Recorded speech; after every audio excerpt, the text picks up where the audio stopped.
এক শহরের পাশে ছিল একটি ছোট গ্রাম। সেই গ্রামে থাকত এক ঈমানদার যুবক।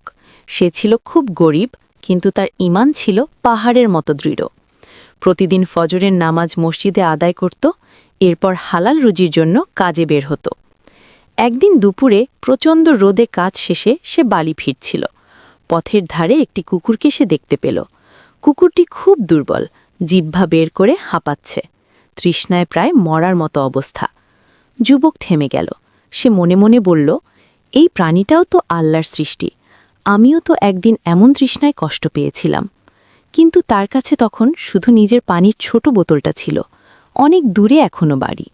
সে একটু চিন্তা করল, তারপর নিজের নফসকে দমিয়ে বলল, আল্লাহর সন্তুষ্টি আমার তৃষ্ণার চেয়েও বড়। সে কুকুরটাকে পানি খাওয়ালো। কুকুরটি তৃপ্ত হয়ে লেজ নাড়িয়ে ধীরে ধীরে উঠে দাঁড়াল। ঠিক তখনই আকাশ থেকে এক ফেরেশতা আল্লাহর আদেশে নেমে এলো।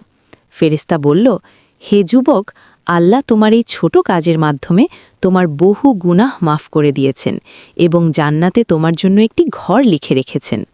যুবক বিস্মিত হয়ে কাঁদতে লাগল। সে বলল, হে আমার রব, আমি তো শুধু একটি কুকুরকে পানি দিলাম। ফেরেশতা উত্তর দিল, আল্লাহ ছোট আমল দেখেন না, দেখেন তোমার নিয়ত আর দয়া। সেদিন থেকে যুবক আরও বেশি আল্লাহর ইবাদতে মশগুল হয়ে গেল। শিক্ষা বা মরাল, আল্লাহর কাছে দয়ার মূল্য অনেক বড়। পশু পাখির প্রতিও দয়া করলে আল্লাহ খুশি হন। ছোট নেক আমলও জান্নাতের কারণ হতে পারে। প্লিজ সবাই লাইক, কমেন্ট আর চ্যানেলটি সাবস্ক্রাইব করে দিও। আর তোমাদের কেমন গল্প শুনতে ভালো লাগে বলিও।